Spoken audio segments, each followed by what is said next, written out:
Hi everyone, this is week 2 of Running Made Simple. So this week I'm going to talk about progression. So if you look at this table here, we've got intensity and we've got the time or the weeks. So in week 1, all you need to do is just make a start. Okay, so it doesn't matter what the intensity is, just make some kind of start, and that's your starting point. Okay, so if you only run once a week, that's your starting point. If you run 2-3 times a week, that's your starting point. In week 2 though, what we're trying to do is just increase that intensity a little bit more. Okay, so the intensity is building up a little bit. It's a little bit harder than week 1. We can do this by changing the frequency, so how many times you run. We can change the intensity, so if you run 3 mile in week 1, in week 2 you could run the same distance, so you could run 3 mile, but we're trying to run it a little bit quicker. Okay, so you might run it in, I don't know, 25 minutes, and then in week 2 you want to try to run it in 24 minutes. Okay, so that's how we change the intensity.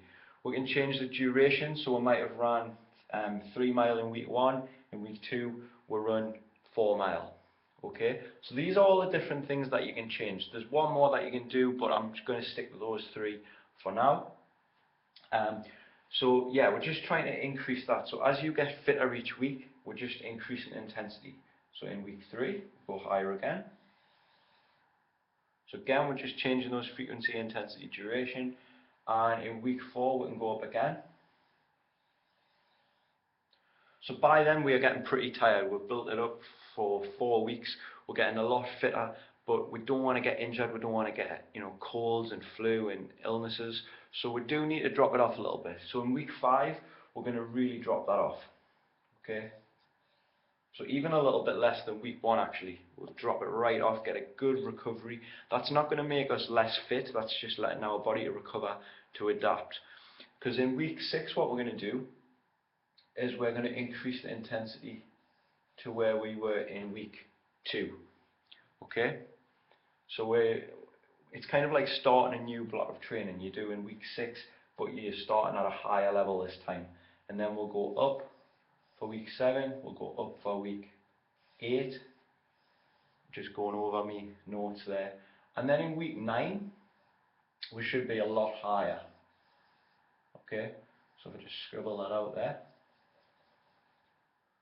So you can see that in week 9 we are at a higher fitness level than we are in week 4. Okay, it's a little bit higher. So that's how we can progress it. We can keep building it up and dropping it down. So in week 10 we would drop it down nice and low again to give us that recovery. That's just a basic way of progressing your training, and you should be getting fitter all of the time.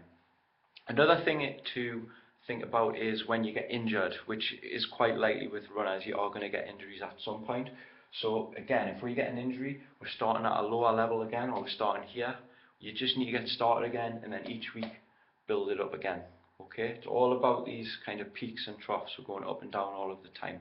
But you should always be thinking, 4 to 6 weeks ahead, trying to build up that fitness. Thanks very much for listening, and I'll see you shortly.